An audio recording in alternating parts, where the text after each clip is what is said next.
کو مردہ رکھا، پھر اس کو جلا اٹھایا اور پوچھا تم کتنا عرصہ مرے پڑے رہے ہو؟ اس نے جواب دیا کہ 1 دن یا اس سے بھی کم۔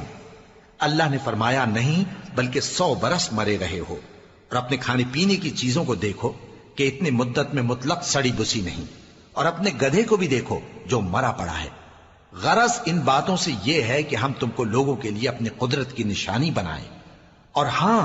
گدھے کی ہڈیوں کو دیکھو کہ ہم ان کو کس طرح جوڑے دیتے اور ان پر کس طرح گوشت پوست چڑھائے دیتے ہیں۔ جب یہ واقعات اس کے مشاہدے میں آئے تو بول اٹھا کہ میں یقین کرتا ہوں کہ اللہ ہر چیز پر قادر ہے۔ اور جب ابراہیم نے اللہ سے عرض کیا کہ اے پروردگار مجھے دکھا کہ تو مردوں کو کیوں کر زندہ کرے گا،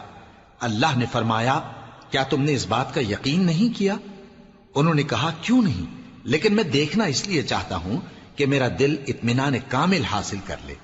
فرمایا کہ 4 پرندے لے لو، پھر ان کو اپنے سے ہلا لو اور ان کے ٹکڑے ٹکڑے کر دو، پھر ان کا ایک ایک ٹکڑا ہر ایک پہاڑ پر رکھ دو، پھر ان کو بلاؤ تو وہ تمہارے پاس دوڑتے چلے آئیں گے،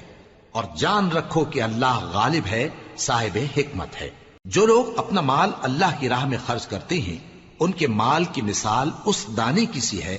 جس سے 7 بالیں اگیں اور ہر ایک بال میں 100 دانے ہوں، اور اللہ جس کے اجر کو چاہتا ہے اور زیادہ کرتا ہے، اور اللہ کشائش والا ہے، سب کچھ جاننے والا ہے۔ جو لوگ اپنا مال اللہ کے راستے میں صرف کرتے ہیں پھر اس کے بعد نہ اس خرچ کا کسی پر احسان رکھتے ہیں اور نہ کسی کو تکلیف دیتے ہیں، ان کا صلہ ان کے پروردگار کے پاس تیار ہے، اور قیامت کے روز نہ ان کو کچھ خوف ہوگا اور نہ وہ غمگین ہوں گے۔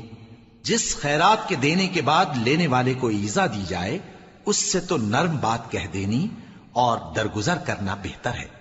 اور اللہ بے نیاز ہے، بردبار ہے۔ مومنوں، اپنے صدقات و خیرات احسان رکھنے اور ایذا دینے سے اس شخص کی طرح برباد نہ کر دینا جو لوگوں کو دکھاوے کے لیے مال خرچ کرتا ہے اور اللہ اور روز آخر پر ایمان نہیں رکھتا، تو اس کے مال کی مثال اس چٹان کی سی ہے جس پر تھوڑی سی مٹی پڑی ہو اور اس پر زور کا مے برس کر اسے صاف کر ڈالے۔ اسی طرح یہ ریاکار لوگ اپنے اعمال کا کچھ بھی صلہ حاصل نہیں کر سکیں گے، اور اللہ ایسے ناشکروں کو ہدایت نہیں دیا کرتا۔ اور جو لوگ اللہ کی خوشنودی حاصل کرنے کے لیے اور خلوص نیت سے اپنا مال خرچ کرتے ہیں ان کی مثال ایک باغ کی سی ہے جو اونچی جگہ پر واقع ہو، جب اس پر زور کا مے پڑے تو دگنا پھل لائے، پھر اگر مے نہ بھی پڑے تو خیر پھوار ہی صحیح، اور اللہ تمہارے کاموں کو دیکھ رہا ہے۔ بھلا تم میں کوئی یہ چاہتا ہے کہ اس کا کھجوروں اور انگوروں کا باغ ہو جس میں نہریں بہہ رہی ہوں اور اس میں اس کے لیے ہر قسم کے میوے موجود ہوں، اور اسے بڑھاپا آ پکڑے اور اس کے ننھے ننھے بچے بھی ہوں، تو ناگہاں اس باغ پر آگ کا بھرا ہوا بگولا چلے، پس وہ جل جائے۔ اس طرح اللہ تم سے اپنی آیتیں کھول کھول کر بیان